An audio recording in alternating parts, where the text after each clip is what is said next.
to 1926. Happy New Year. Happy New Year. Now listen, everyone. Please.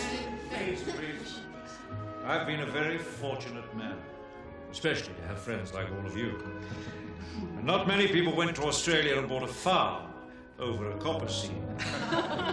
I have, at long last, persuaded Andrew to make a will, with my wife Sarah's help. In it, there are several minor bequests to some of us and a small trust fund for Violet's education. The main part of the estate, 75%, goes to the Ellingfort Medical Foundation. Oh, how splendid. Dr. Pritchard, of which you're chairman. It'll be used wisely, Andrew. If you ever die, that is. A lump sum of £2,000 held in trust until their 18th birthdays will be shared between Peter Baker and Robert Sidaway. Oh, that's so kind of you, Andrew. I think you know how fond I am of your son. And there'll be men soon with all the responsibility that entails. And I'd like them to have a secure future. What about Violet? What about Violet? Oh, she is your ward, Andrew. You dote on her, but you've left her nothing. Sarah, shh. Yes, but she'll marry someone like Robert or Peter. She's a woman, for heaven's sake. My God, Andrew. You had to stop yourself saying only a woman.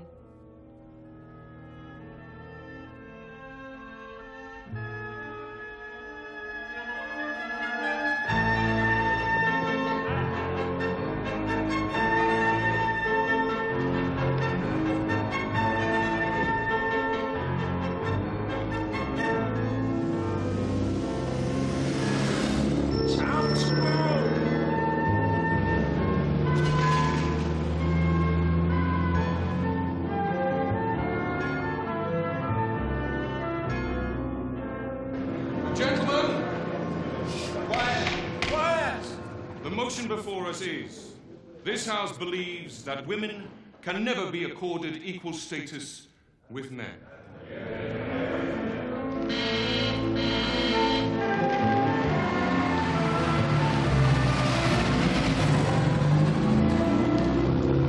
I call upon Mr. Andrew Marsh, a former president of the Union, to propose the motion.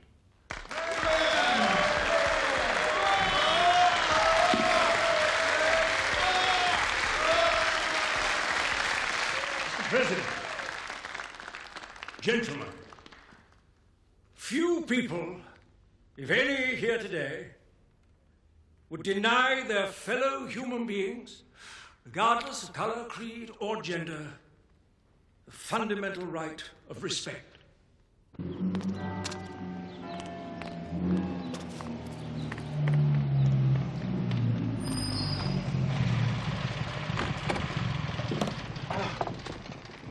Monsieur Poirot, it's lovely to see you again, but we did say 7 o'clock. My dear Mademoiselle Violet, you must forgive me. You must blame the 2-inch nail who punctured us at Bulldog. I'd like you to meet my associate, Captain Hastings. How do you do? Captain Hastings, this is Mademoiselle Violet Wilson, Andrew's ward. Thank you. But society, like the family, is not merely a collection of individuals haphazardly thrown together. In order to function industrially, politically, socially, both must be structured, divided into those who make decisions, those who put them into practice, those who lead, those who follow. This is Miss Campion, the principal of my college. We really should hurry. The debate's underway, and Andrew's already speaking. Such designations are status and are determined by a woman. Her name is Mother Nature.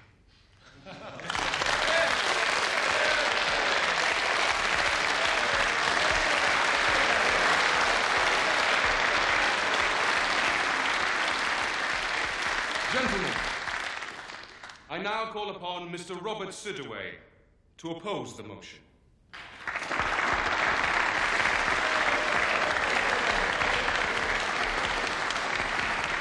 Mr. President, the debate so far has ignored some rather unpleasant developments taking place in the real world. A few months ago, two leaders of immense status, but with very little respect for anything, Adolf Hitler and Benito Mussolini, overran neighboring countries. Now, all people of good sense, regardless of gender, can see that war right across Europe is imminent. And when it comes, will we expect women to merely keep the home fires burning, Mr. President? Yes. Or will we accord them equal status as we ask them to go onto the land and farm it? Into the factories and make munitions. Join the armed forces and fight. Into the valley of death rode the 500 members of the Women's Inquiry.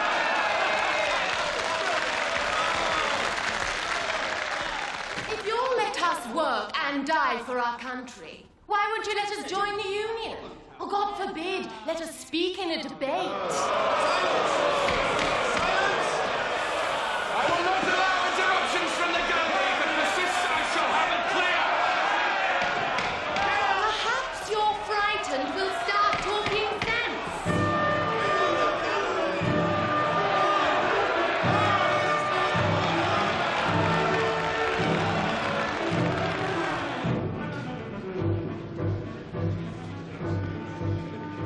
Never mind the outcome, Bobby. You spoke well. So did Andrew, once you ignored what he actually said. Congratulations, sir. A worthy victory. Pity the press won't cover the debate, Robert. I can see tomorrow's headlines now. New woman heckles hecklers at Cambridge Union. Poirot, how are you? Andrew, my dear friend, I missed your speech. Please forgive me. Oh, but you've heard the gist of it many times before. Starting back as far as the Cavendish Clinic. Oh, mon Dieu. In such adversity are born the lasting friendships, n'est-ce pas? We were there, Hastings, for the mutual pulling of the wisdom teeth. Huh? It was not a pretty sight.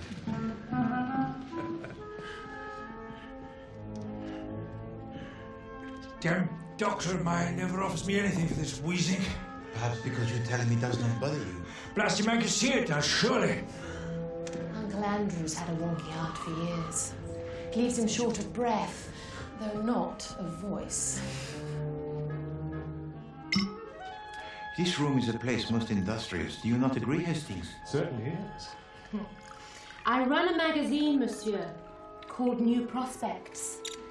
I'm hoping to expand it once I graduate. Merci.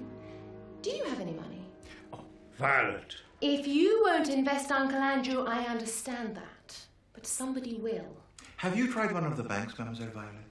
Were I a man, they would give me a loan tomorrow. Well, I told you the reason for that.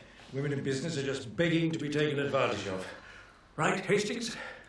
Can't say I really know any women. Oh, in business, that is. Point proved. Motion carried. 3 against 1, eh, Poirot?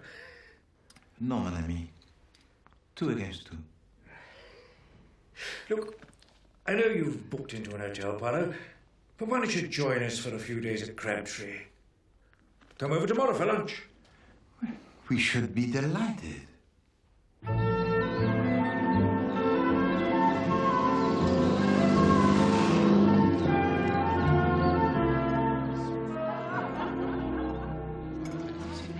You will permit me, Mademoiselle Capion. Thank you. You like for your students to have the views of the very strong, n'est-ce pas? I positively encourage it, Mr. Poirot. John, before I forget, our meeting tomorrow, could we make it a little later? Why don't we meet for lunch? My office at 12:30. Affects you, Martin. I'm afraid. I'm changing my will. It's your money, Andrew. Is Violet to be mentioned in your new will, sir? Setting aside your impertinence, Robert, I could have sworn the debate was over. Perhaps you feel I didn't win it convincingly. I'm sure he meant no harm, Andrew. You don't merely encourage the young Philader, you overindulge them. I apologize, sir. Robert? I'll talk to him, Mrs. Sidaway. Robert! Sarah, will you please not fuss? Robert! Robert, wait! I'm sorry, Violet. But just because he won a stupid debate doesn't make his attitude right. Look, he is what he is, Bobby. And we'll never change him. And I'm not sure that I want to.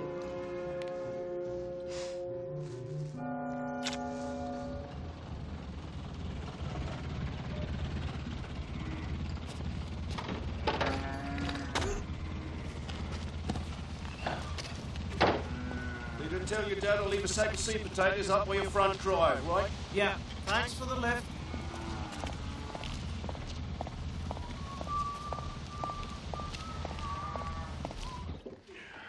Andrew, it's been marvellous, but I've quite an afternoon ahead of me. Look, I'm sorry I was rough on Bobby. I'll straighten things out with him later. Before I go, Andrew, I'd like to give you the once-over. Oh, good God, man. Fuss, fuss, fuss. You've had a couple of strenuous days. Now, jacket off and sleeves off. Mrs. Sidaway, would you be so kind as to bring my stethoscope through to the library? My bag's in the hall.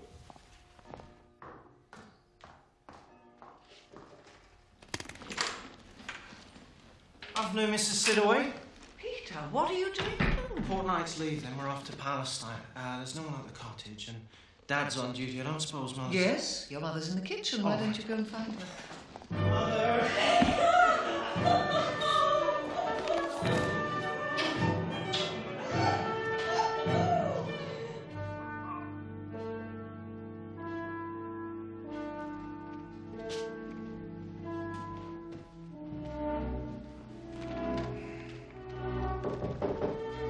Entrez. Oh, mon ami.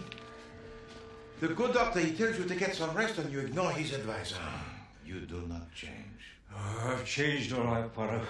You'll think me an old hypocrite, I'm afraid. Saying one thing, doing another. I should not dream of such a thing, mon ami. Please to sit.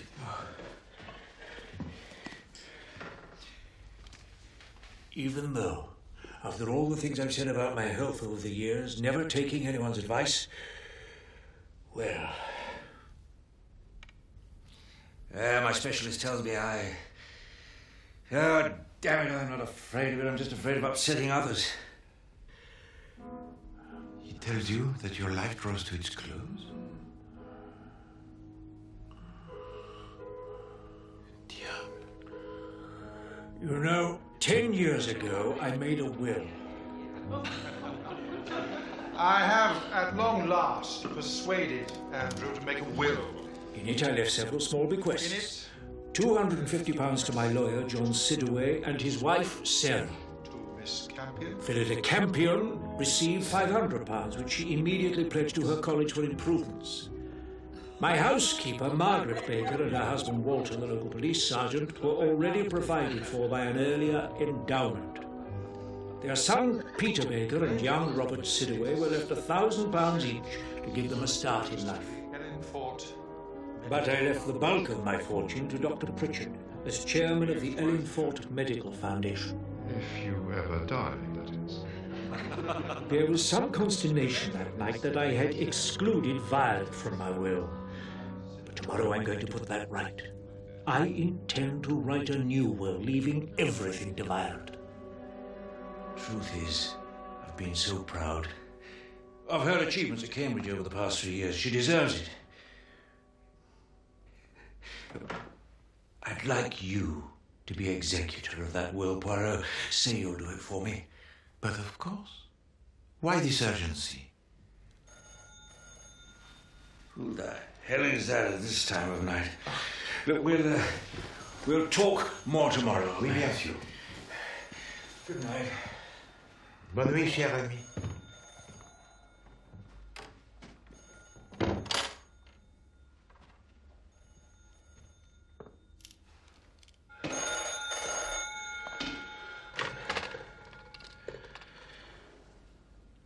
Hello? What? Now?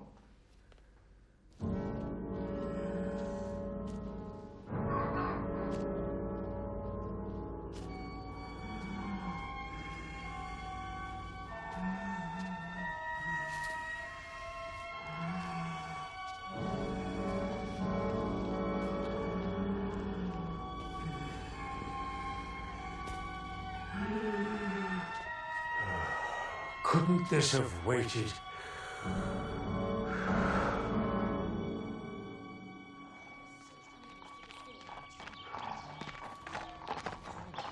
Morning, Poirot. Good morning, Hastings. Bonjour, mademoiselle. What do you think of Samson? I think that he is large and you should take care, Hastings. We'll join you for breakfast, Monsieur Poirot.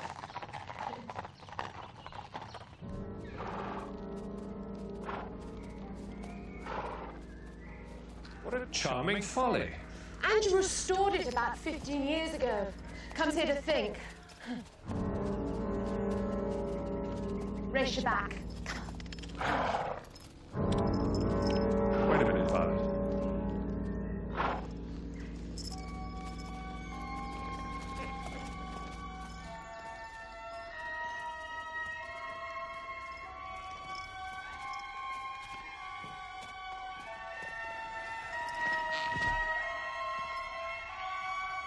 Andrew?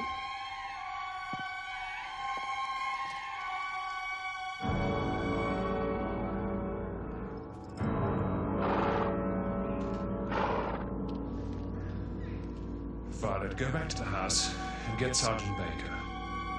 And Poirot, too.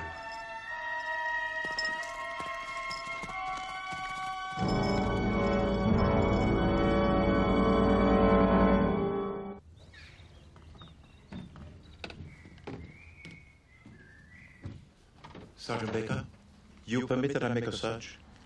My men have done that, sir. Found nothing. Perhaps a post-mortem will tell us more. There's no call for a post-mortem. I've examined the body. Andrew died about 8 hours ago. I'll give you the death certificate.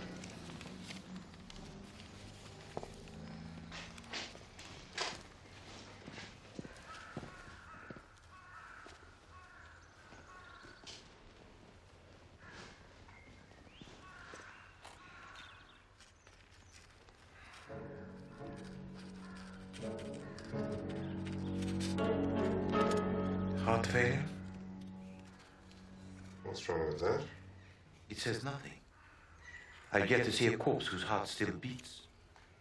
Poirot, the leading heart specialist in London would tell you that Andrew... His illness and I were well acquainted, Monsieur le Docteur. It's a bit odd to be walking around here in the middle of the night, though, don't you think? He often had a late stroll, Captain. Helped him to sleep. There you are, Walter.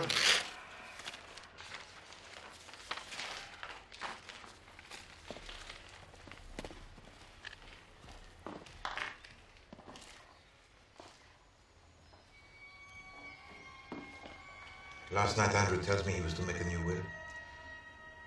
midnight, he gets a telephone call. This morning, he is dead. No, this is no coincidence, Hastings. We must make the search. And Hastings, leave not a rock unturned.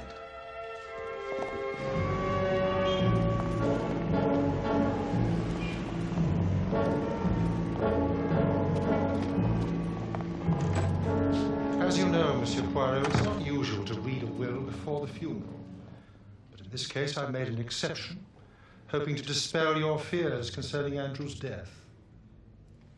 Thank you. Ladies and gentlemen, perhaps we should be seated.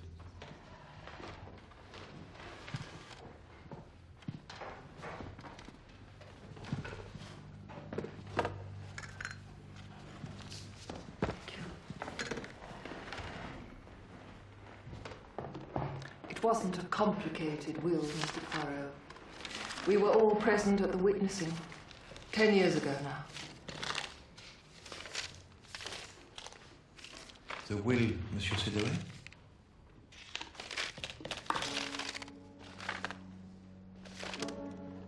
Doesn't appear to be here. Don't be absurd, dear. It must be. That'll be there somewhere, sir. Just a matter of finding it.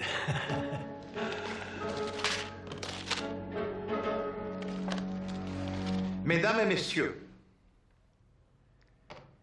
Andrew Marsh was a good friend to all of us here in this room, and yet it seems that you wish his death to pass unquestioned. Not all of us, Mr. Poirot. And now we have the disappearing will, and still you do nothing, Sergeant. With respect, Poirot, I think you're reading too much into it. Indeed. The new will that Andrew Marsh intended to write would have left everything to Mademoiselle Violet, with Poirot as executor. Very well, I will execute. But beware, mes amis, for in so doing, with or without your help, I will unravel the mystery of his death.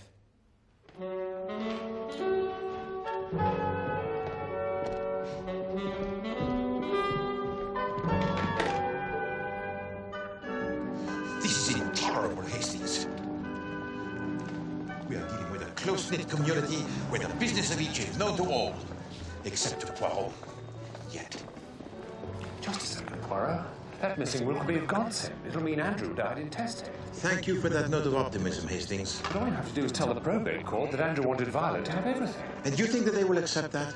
The wishes of Andrew Marsh, told to me in confidence, without any witnesses? I see. Poirot, I wonder if I might have a word. Santé. Good health. I want you to know that I am the major beneficiary of Andrew's missing will, as chairman of the Ellen Ford Foundation, in case you get the wrong end of the stick. I have no stick by either end, Monsieur le Docteur. Yes, but you might reasonably think that 75% of the Marsh estate is worth killing for. And Andrew was going to make a new will, he said. But you would not have stolen the old will, since it favored you? Andrew told you he wanted Violet to have everything, you said. Did he mention anybody else? No. Why is it that you ask? Because for a long time now, I've believed that Andrew had a son. Belief, Monsieur le Docteur, is good, but it is not good enough. Andrew, John, and myself, we met at Crabtree one night. Must have been 2 years ago now. Sarah was away, and Robert had just been accepted at Cambridge. His father was full of it, bursting with pride. To Robert. To Robert. To Robert. Robert. Thank you. Very happy for you, John. Oh, forgive me, both of you. I rattle on as if you fellows had sons to be proud of as well. What makes you think I don't understand your pride perfectly? You may be my solicitor, John, but you don't know everything about me. Does he, Maggie? Andrew Marsh was always very fond of Margaret Baker. Maybe Peter is Andrew's son. I see. Doctor, I thank you. I have been stumbling around in the darkened room, and now you have switched on the light. You see how things go, Hastings? I believe that he was killed for his fortune, but the question still remains. Who would lay claim to it once he had died? Well, there's that son that Pritchard talks about. But then we only have his word that he exists. We find the son, mon ami. We also find the murderer. Soon we may have the word of Madame Margaret Baker. You can't ask a woman a question like that, Poirot. Not only can I, Hastings, I must. Met him in Australia, sir. Hired me as nanny to Violet, his business partner's child. When he came to England, he gave me the chance to come too. Which is where you met your husband, the Bobby of the village. Madame Baker, I truly wish to cause you no offense, but Monsieur Andrew Marsh, he admired you greatly, n'est-ce pas? Well, yes. And you were also very fond of him. Yes. And perhaps it would be true to say that you did not work for him as the nanny to Mademoiselle Violet so much as to share in his life. Dad, I want to hear this. You're saying I might have a claim to his fortune, aren't you, Mr. Poirot? Be quiet. Dad, you always said Andrew had an eye for the ladies. Yes, well, in my case, he admired from afar. After we came back from Australia, Mr. Andrew was sent to fight in France. You were conceived while he was away. By the time Andrew got leave, Peter was 3 months old. So you worked as the nanny to Mademoiselle Violet while Monsieur Andrew, he was absent? Yes. Well, his other friends pulled their weight, of course. But Miss Campion's not much good with small children. Nor Mrs. Sidaway come to that, in spite of being a children's nurse.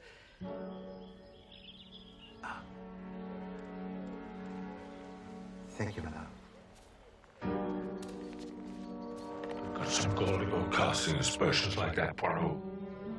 I have the gall, Sergeant Baker, because a man has been murdered and you refuse to investigate. Very well. The time has now come for me to go above your head.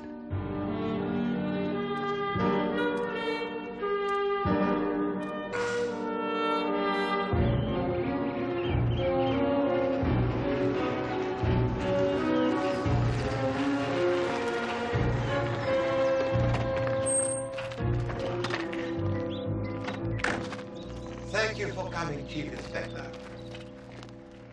You have met Sergeant Baker, I see. Yes, I must say, Poirot, that in spite of your comments, he seems like a reliable chap to me. This way, Chief Inspector.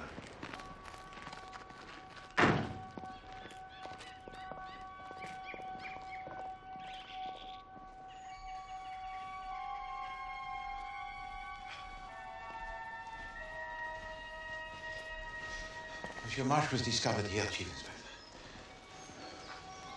No marks on the body? Nothing out of the ordinary found? Rien.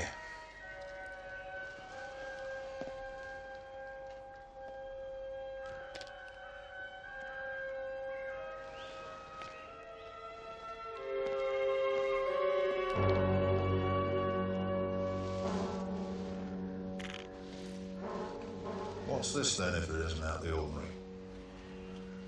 C'est incroyable. Looks like a medicine bottle to me. I myself searched this area, but meticulously. Must have missed it, Poirot.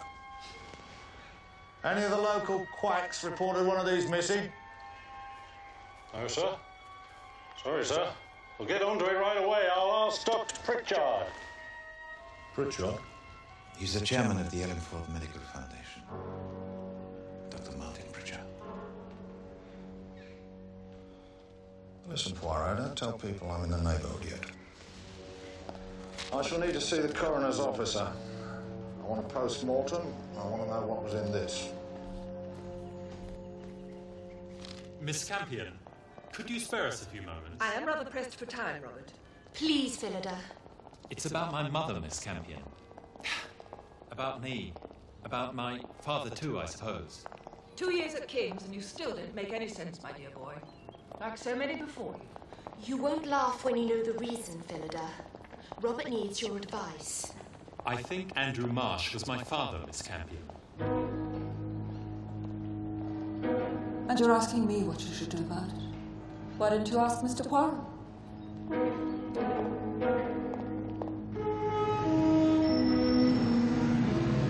But Robert, why didn't you mention this before today?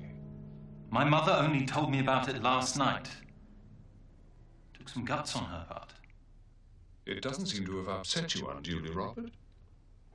Well, after some thought, what difference does it make? Eh bien, Monsieur Robert, I will tell you the difference. In the will that is missing, you inherit a small fortune. If you can prove you are his son, you will inherit a vast one.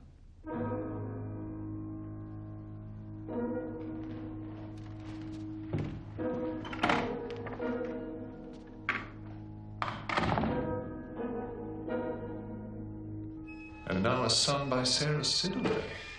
We find the son, we find the murderer, you said. Yes, indeed, Hastings. But it would be unseemly to unmask him today before the funeral of Andrew Marsh.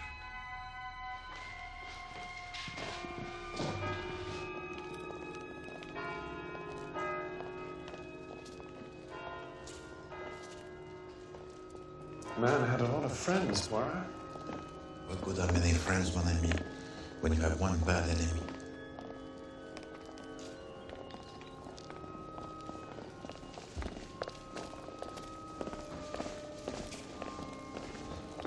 Dr. Pritchard?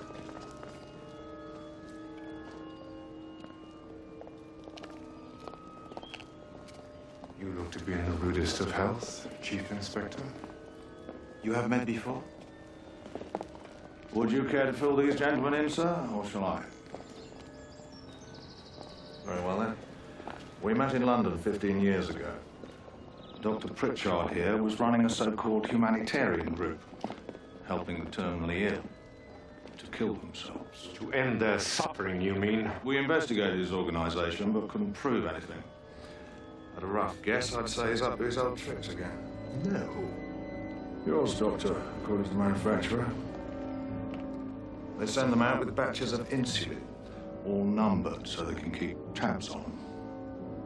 Because as well as working miracles, insulin can also be lethal. I don't understand. The post-mortem found needle marks in Mr. Marsh's upper arm. Martin Arthur Pritchard, I'm arresting you for the murder of Andrew Marsh. You're not obliged to say anything, but anything you do say will be taken down and used in evidence.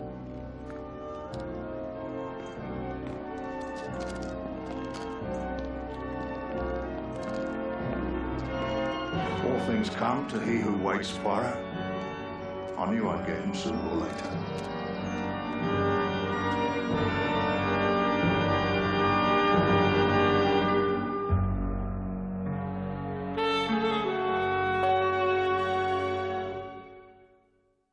Just because the solution to a crime is simple, Poirot, doesn't mean to say it's wrong. Pritchard killed Andrew Marsh. End of story. But why would he steal a will that favored him? No, Chief Inspector. Still, it has not been found, nor, I believe, will it ever be. Did you question other suspects? Did Sergeant Baker? Of course we didn't, because there weren't any. Robert Sidaway and Violet Wilson. Monsieur Poirot is expecting us. What about that telephone call, Chief Inspector? The one that Andrew received at gone midnight. Pritchard, of course. Honestly, you two, when you're backed into a corner... Wilson and Mr. Sidaway. Monsieur Poirot, we thought you should be the first to know. We're going to America. Robert's going to forego his last year at King's, and there's a berth on the Queen Mary leaving on Tuesday. Mademoiselle Violet, Monsieur Robert. Please to sit.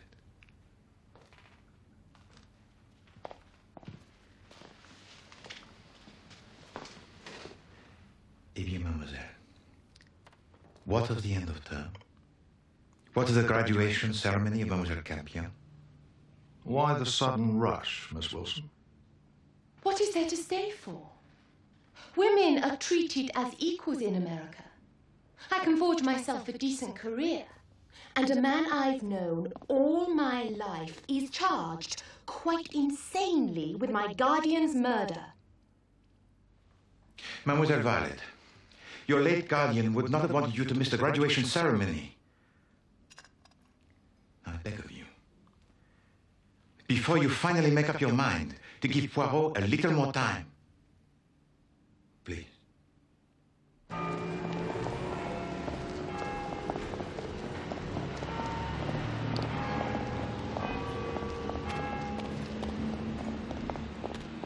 It's all very well you saying probate's a lengthy business, John. But Robert and Violet are planning to leave the country. Do you want that? No, of course I don't. Is it that difficult to prove you're someone's heir? I mean, what does it involve? Surprisingly little. You swear an oath that you are who you say you are. Don't you need a birth certificate or something? No?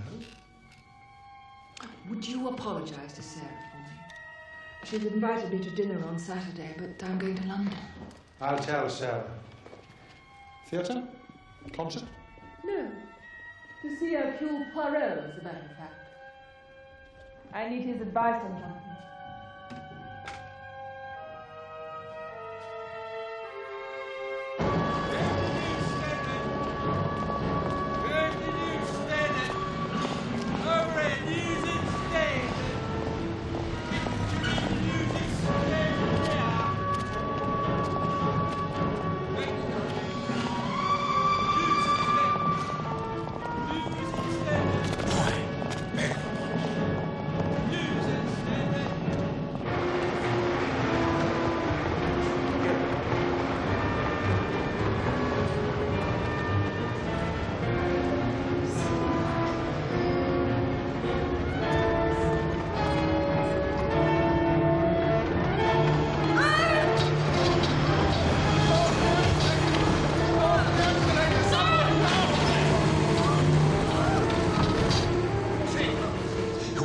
Mademoiselle Campion down the moving stairs, it was not Dr. Pritchard. He is in your custody. Yes, well, we don't know that anyone pushed her yet. But he is not the murderer, Chief Inspector. The murderer is still at large. Well, we obviously got her here pretty quickly. At least we know she survived. Inez? Please. I shall need to speak to Miss Campion as soon as possible. Well, you can't. She's concussed. Very nasty fall, gentlemen. Legs broken in 2 places. She will recover soon. I think you'll find Mrs. Campion's made of pretty strong stuff. She's a miss, Doctor. Miss Campion.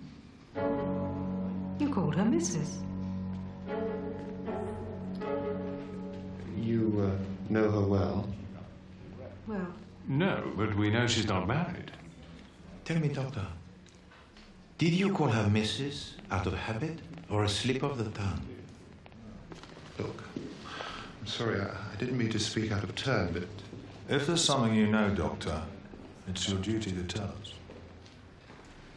Miss Campion has had a baby at some time in her life. By caesarean section, no less.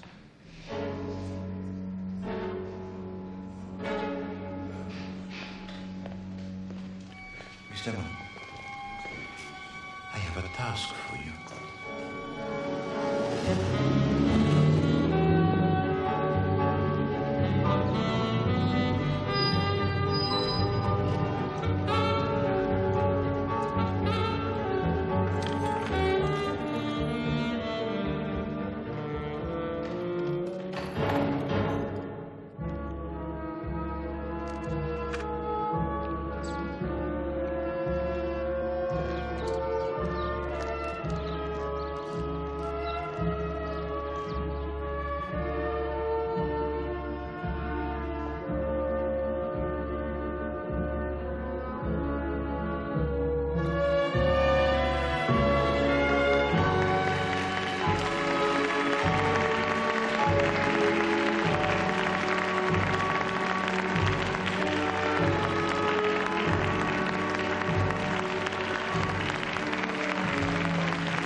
ladies and gentlemen, the end of the academic year is something I would never miss. Although this time it was a close-run thing. As you know, this is always an informal occasion, because while the university here at Cambridge acknowledges the hard work of its male students, it doesn't yet see fit to hold a degree ceremony for women. So I hold my own.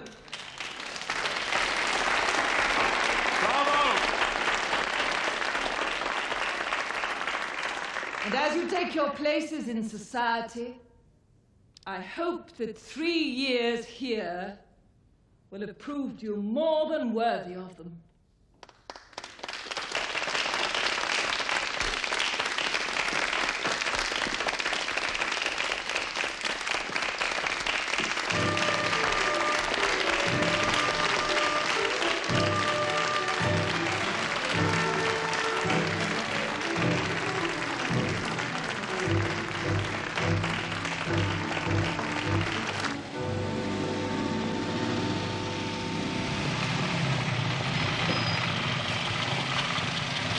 Thank you, Hastings. A smile of triumph, Miss Lemon? Of course.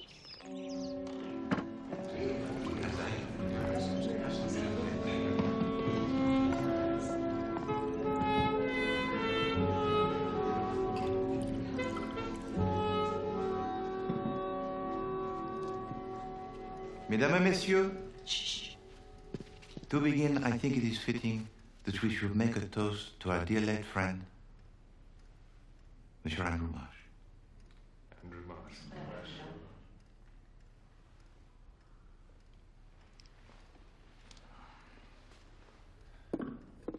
Today would have given him much pleasure, n'est-ce pas? And how proud he would have been of you, Mademoiselle Violet.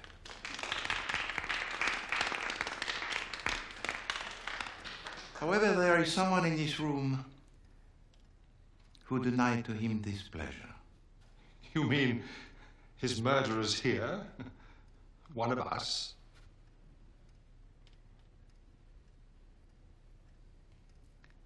On the night that he died, Monsieur Andrew Marsh asked me to be the executor of a new will he would make. I believe that he was killed for that fortune, and that the old will was stolen and destroyed so that he would die intestate. So my duty, you see, it has been twofold. First, to find the murderer, and then before this ruthless murderer could lay claim to it, to deliver his estate to Mademoiselle Violet according to his wishes. However, this murderer, he was at work even as my dear friend Andrew told to me his news most tragic. My specialist tells me oh, damn it, I'm not afraid of it. I'm just afraid of upsetting others. What the hell is that at this time of night? Hello? What? Now? And thus the murderer lured him from the house. Couldn't this have waited? To rendezvous at the folly.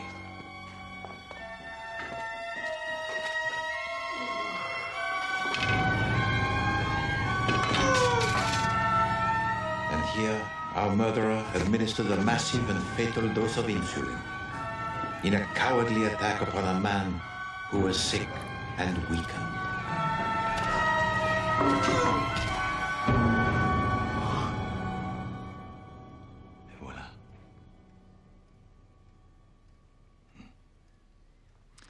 But then along comes Poirot, who says that this death is not a death that is natural.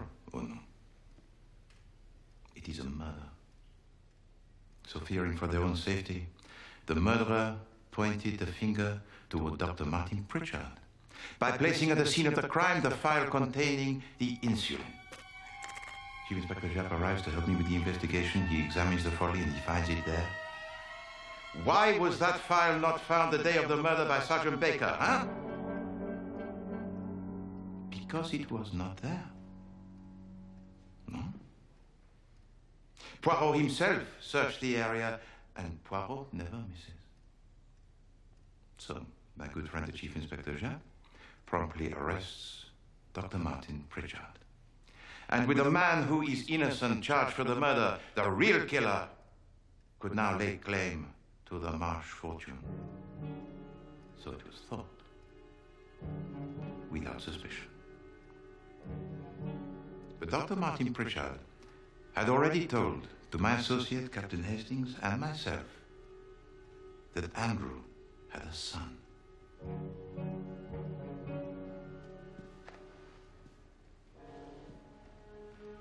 Peter, perhaps?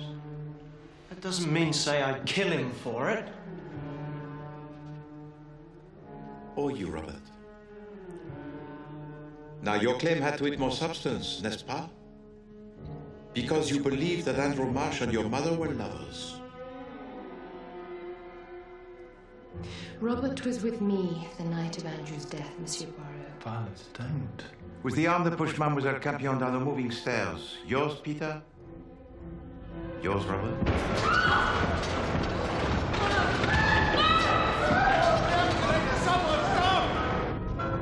Were you afraid of what she might say to me?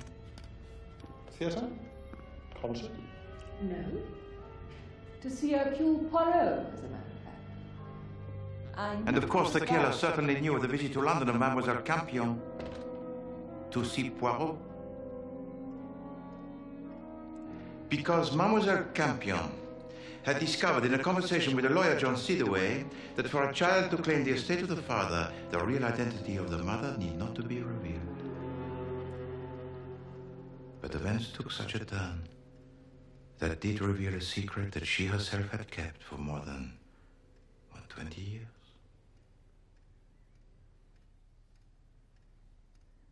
What Mr. Poirot means is that the doctor who treated me saw that I'd had a baby.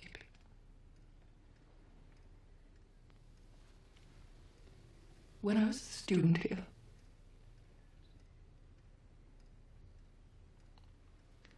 It was but a short step for my secretary, Miss Lemon, to discover the name of that baby. Please to read it, Miss Lemon. Born on the 17th of July, 1913, to Miss Phillida Campion, the daughter whose name was Violet. What's going on? What on earth is happening? Was it necessary to pry into Phillida's past, Poirot? It's Andrew we're interested in. Yes, indeed. But during all this time, not once did we ask ourselves this question. Is this son that we see perhaps a daughter? So Violet is Andrew Marsh's daughter. Yes.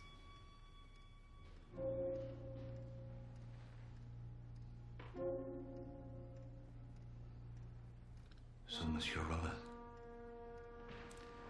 why did you kill the father to Mademoiselle Violet? I didn't. I say you did, Monsieur! Why? You know that she loves you. You know that she wants you to go to America with her. Why then? He's just told you he didn't!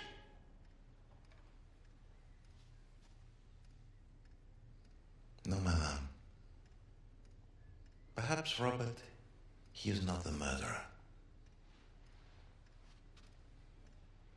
Because, just as we thought the heir of Andrew had to be a man, so too did we think of the murderer. This killer was someone who stole a syringe from the bag belonging to Dr. Pritchard, who knew the power of insulin. And you, I was told, had been a children's nurse. Madame Sidaway. It was you who convinced Robert that he was the son of Andrew. It was Robert who told you of the visit of Mademoiselle Campion to London, where you followed her, where you pushed her down the moving stairs.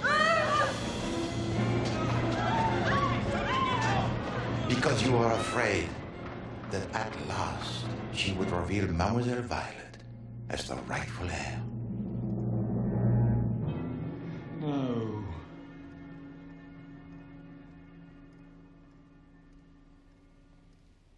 John, help me.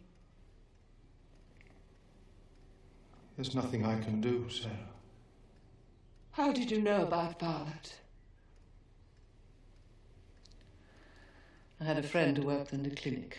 I met her years later. There was so little we had to give Robert. But he was mentioned in the will, madame. And why did you steal and destroy it? Because I wanted him to have everything. Why should it all go to Violet? Because Andrew Marsh wished it. As proof that she was his daughter. And his equal.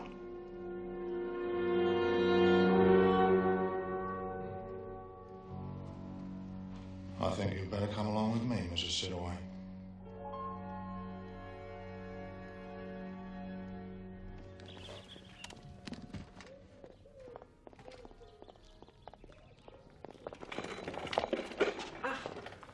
Mademoiselle Campion, Mademoiselle Violet. Your magazine could not have a name that is better, huh? The New Prospects. For these are very exciting for you both, are they not? They certainly are.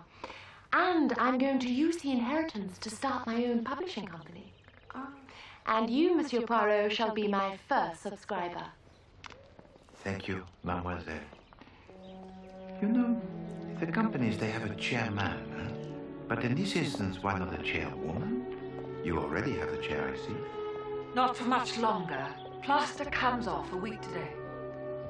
And what of Robert? I think I can persuade him to finish his degree. That is good. Alors, au revoir, mesdemoiselles. Et bonne chance. Thank you, Monsieur Poirot.